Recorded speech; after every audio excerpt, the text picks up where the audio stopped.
Hey y'all, have we got a show for you. Jim Mills is with me and we're going to be talking about Fortuniana grafted roses. Now Jim is a consultant rosarian, a master rosarian, and a master gardener. He has owned and operated K&M Nursery in Buckatuna, Mississippi with his wife Daisy for almost 30 years. Now they've received many awards over the years, including the Bronze Honor Medal from the Mobile Rose Society and the Silver Medal of Honor from the Gulf District of the American Rose Society. Now Jim and Daisy have a garden of about 1,000 rose bushes, and they grow and evaluate different varieties that are rooted on Fortuniana. This is a conversation that you don't want to miss. Stay with us. The Rose Chat podcast starts now. It's time for the Rose Chat podcast, a podcast dedicated to celebrating the world's most beloved flower, the rose. Join award-winning gardeners Chris Van Cleve and Teresa Byington as they chat with rose lovers and experts from around the globe. With each episode, you'll gain valuable knowledge and insights to achieve the rose garden you've always dreamed of. Listen now as we explore the world of roses. Hey y'all, it's Chris Van Cleve. I'm the creator of the Rose Chat podcast. For me, growing roses has become a passion. My membership in the American Rose Society has helped me to create the rose garden of my dreams, right in my own backyard. I also enjoy the camaraderie and support of a network of rose growers who are eager to share, learn, and grow together. To learn more about membership in the American Rose Society, visit their website, rose.org. Try Haven brand soil conditioners, providing generations of gardeners with a truly all-natural alternative to chemical fertilizers with their line of composted manure and alfalfa teas. Easy to brew and use on all indoor and outdoor plants. Find them online at manuretea.com. Hey Jim, welcome to Rose Chat. Now, you're considered by many around the world as the foremost authority on growing roses grafted on Fortuniana Rootstock. Tell us how this journey began. My journey in the rose world began about 30 years ago. My wife and I exhibited roses in rose show, and Miss Daisy was very, very good at exhibiting, except when we went to a show where a gentleman by the name of Sam Renfro from Mobile was there. And Sam would always win Queen of the Show, and Miss Daisy would come in second. Sam's roses were the most unbelievable, pretty roses I had ever seen. And I knew that he had something that nobody else in this part of the country had, because Miss Daisy was an excellent rose grower. So I befriended Sam, and I learned his secret. His secret was that he was going down into Florida, and there was a fellow there by the name of Jim Giles that was selling a rose that had a different type root system on it.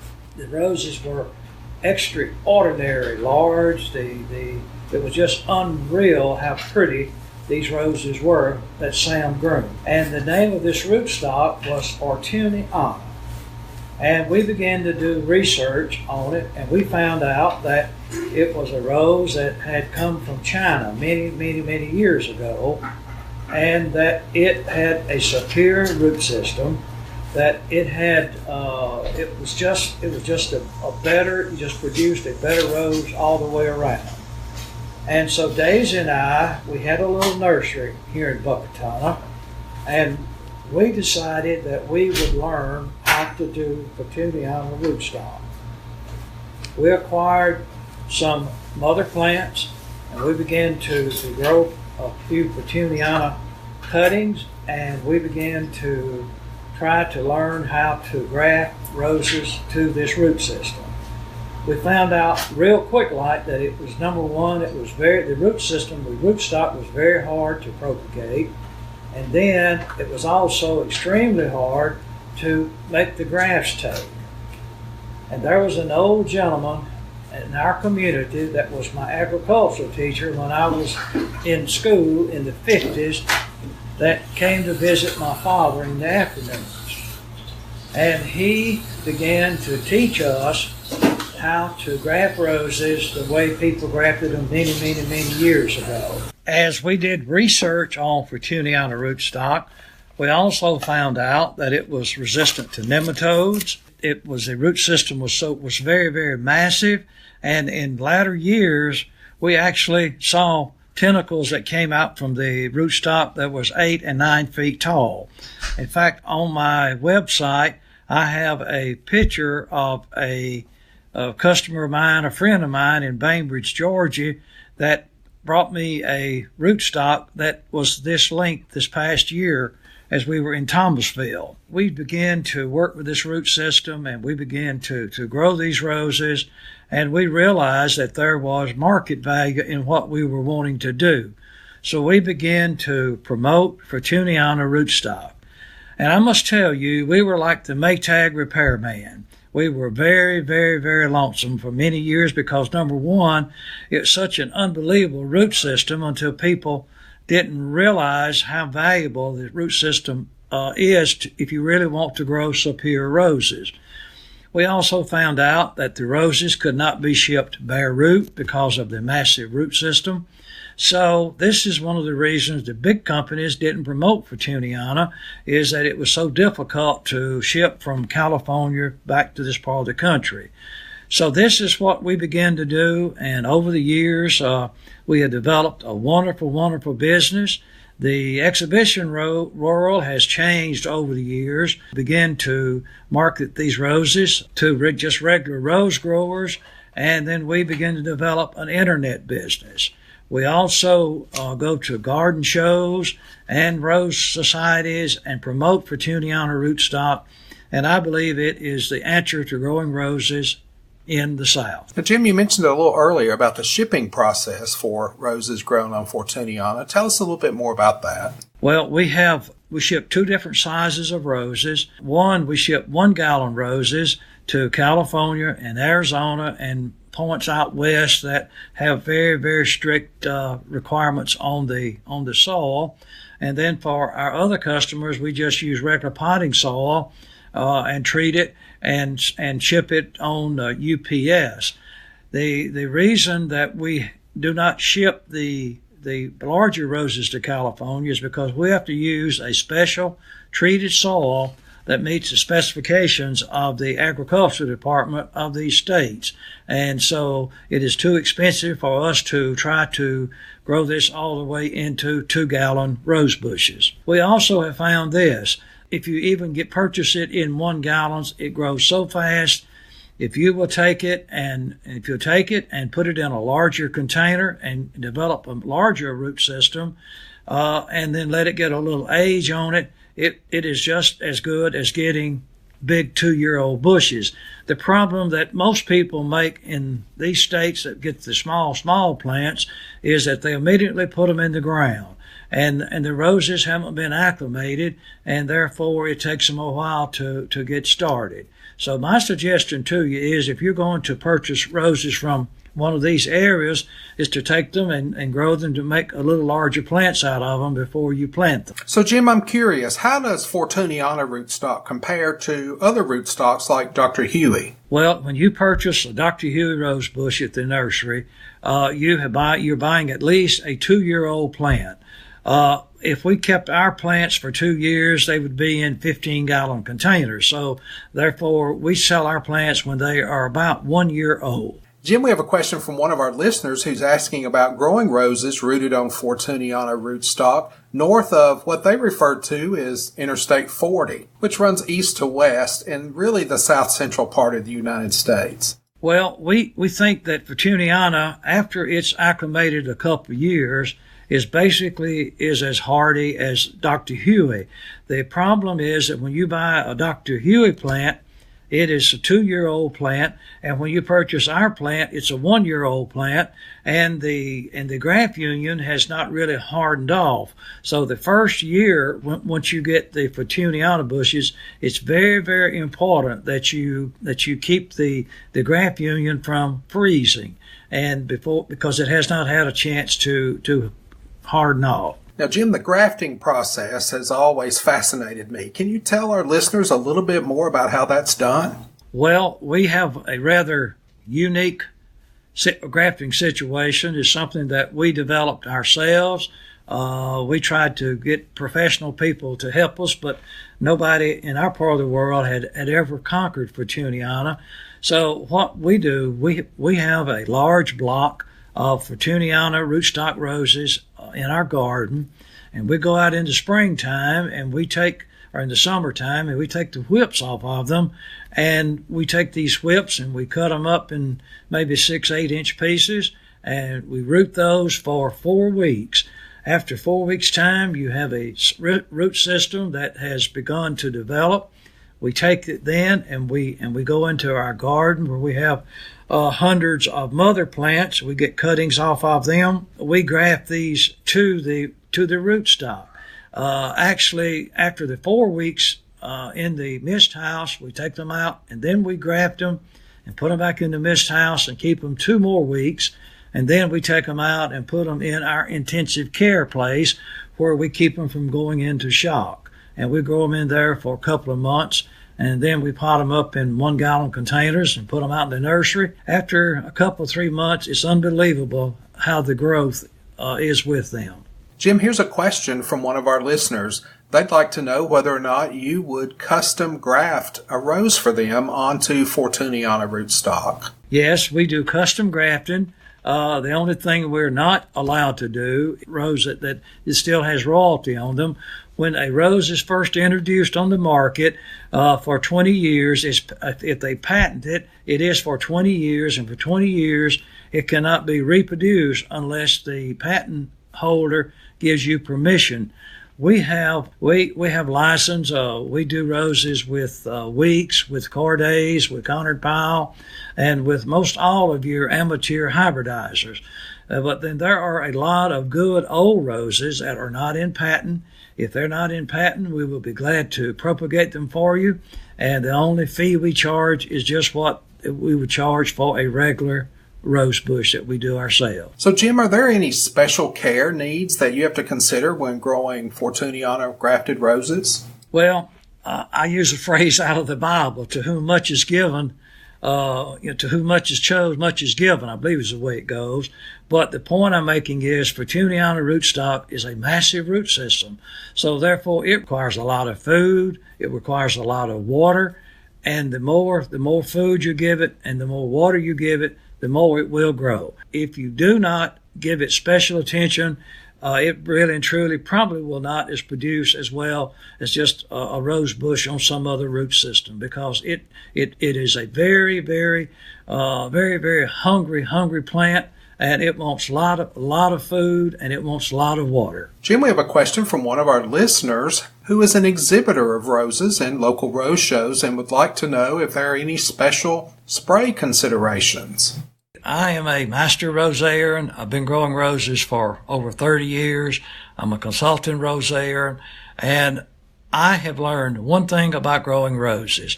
If a rose bush is subject to moisture for over 7 hours, it is basically will have black spot. So I don't care what kind of rose you're growing, it will have black spot if it is not sprayed. Black spot in itself basically will not kill a rose bush. What it does, it weakens the plant to then another disease can take over and kill the rose bush. I recommend that you spray your rose bushes every 14 days with 2 ingredients. One is proproconazole, which is the trade name is Bannermax, or either there's a generic Honor, and then diethane or Manzate, which is a curative, and these 2 in itself, I have found, will keep roses from getting black spot. So, Jim, are there any negatives to growing roses grafted on Fortuniana rootstock? The only negative thing that I know about Fortuniana is that once the plant gets to be mature, if sometimes under the graft union in the rootstock, little suckers will come out. They doesn't even look like a regular rose bush because it is Fortuniana. We find that if you would just pull those off as soon as you see them, then you won't have any problem with them. But if you let them get large and you cut them off, they'll just come right back. So anytime you have a growth that comes out below the graft union, you should immediately just pull it off. Since these are grafted 1-year plants, do you recommend that we stake them? Yes, Fortuniana Rootstock especially should be grafted because, like you say, you're buying a smaller plant, and Fortuniana Rootstock to begin with has a massive root system, but it's very, very shallow. So a strong wind can blow it over and break it off at the graft. So I suggest that you get 1/4-inch rebar, maybe 3 or 4 feet long, and put it down by the rows and tie it up above the graft where it cannot break over. And I would just leave this on the rose bush in its entire life. So is there any way that you could ship these as a bare root rose? We have tried this, and we have found out that the root system is so massive and it's so fibrous until if the root system ever dries out, it will not recover. So we just don't recommend shipping them bare root at all. Well, Jim, I've always wanted to drive over to Buckatuna, Mississippi and visit your nursery. Tell us what I'd find there. Well, first of all, we are a working nursery and not a show nursery. So we might ask you to get out and help us pull some weeds or something like that. But we have our garden, our rose garden. We have, 600, 700, 800, mature plants in it. And then in our nurseries, according to the season, we have many, many thousands of rose bushes. And you're welcome to come visit. We love people. We love you to come to visit. But remember, we are a working nursery, so we need to know when you're coming. So we are open Monday through Fridays. In the springtime, we're going to start opening on the weekends, but our hours during the growing season is from 7 o'clock to 3:30 in the afternoon. And please call for an appointment because we want to be able to assist you when you come. So when is the best season of the year to visit the nursery? But I would suggest if you want to come see pretty roses, you should either come in the fall flush or in the spring flush. The spring flush, the rose bushes are not as large, but in our fall flush, our rose bushes are usually massive. We have varieties that you will find 7,500 long stem roses on them. Now, Jim, I hear that you actually give a discount for people who will drive over to Buckatuna and visit your nursery. If you come to our nursery and purchase our product, we'll give you a 20% discount. Now, Jim, I know you guys bring roses to some of the local, district, and even some national rose shows. Can you tell us where we're likely to see you? Well, we attend all of the ARS shows in our part of the country. We also attend lawn and garden shows. We're members of MNLA. We attend their shows. We attend a lot of the shows in Louisiana and in Alabama. And we really and truly love to go to garden shows because we get a chance to talk to people and tell them about our wonderful rose bushes. Now, Jim, do you have a favorite rose? The last one I looked at is my favorite. That's a good answer, Jim. Now, what would you recommend for hybrid teas? People always ask us about what our favorite hybrid teas are. What are some of yours? Okay, hybrid teas. There's a new series of roses that I am really impressed with. They are from Cordays, from Germany, and there's about 4 of them that are outstanding. They're very disease resistant. In fact, they even say you don't have to spray them, but, I think you probably have to give them some kind of treatment. But these are very, very good, roses. They're very floriferous. And, I really am impressed with them. Plus, we do a lot of your amateur hybridizers, which these people have some of the greatest roses that you can find. We have people like, Fred Wright, out of North Carolina, John Smith out of the Maryland, Eddie Edwards from down on the coast, David Clemens with his minis and mini floors, and we have other people. And in fact, we're just today receiving graft wood from Chris Greenwood with his new rose, Ring of Fire. So we're going to be able to offer it next season in limited quantities on Fortuniana Rootstock. So, Jim, if people want to call in and order, when's the best time to do that? You call and order anytime you wish. We will take your order. We will reserve your roses, and we'll ship them whenever you want them. Now, earlier you mentioned some special considerations for Arizona and California rose growers. What's the best time for them to place an order, and when will those ship? We ship to California and Arizona, and basically I'd love to ship roses there in November, December, January, and February. And because it gets so hot so fast there until, when they in a side of a closed vehicle and it's 110 degrees, they don't tend to do well. If there's one thing I've heard about you over the years, that's your commitment to your customers and to producing a quality product.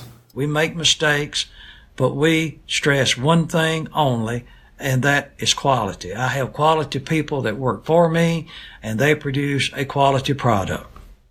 Well, friends, I'll tell you, I could talk all day long to Jim Mills about growing roses. I want to invite you to visit his website, kandmroses.com. There you'll find a wonderful selection of roses from hybridizers such as Fred Wright, John Smith, Eddie Edwards, the Cortez family from Germany, as well as David Austin roses, and many, many more. That's all the time we have for this broadcast, and I thank you for listening. Be sure and join us next time. Until then, happy gardening from your friends at Rose Chat. You've been listening to the Rose Chat podcast with Chris Van Cleve and Teresa Byington, expert rose gardeners who want to help you achieve the rose garden of your dreams. Don't miss an episode. Listen anytime on our website at rosechatpodcast.com or listen on the go via the Rose Chat app on iTunes and Stitcher Radio.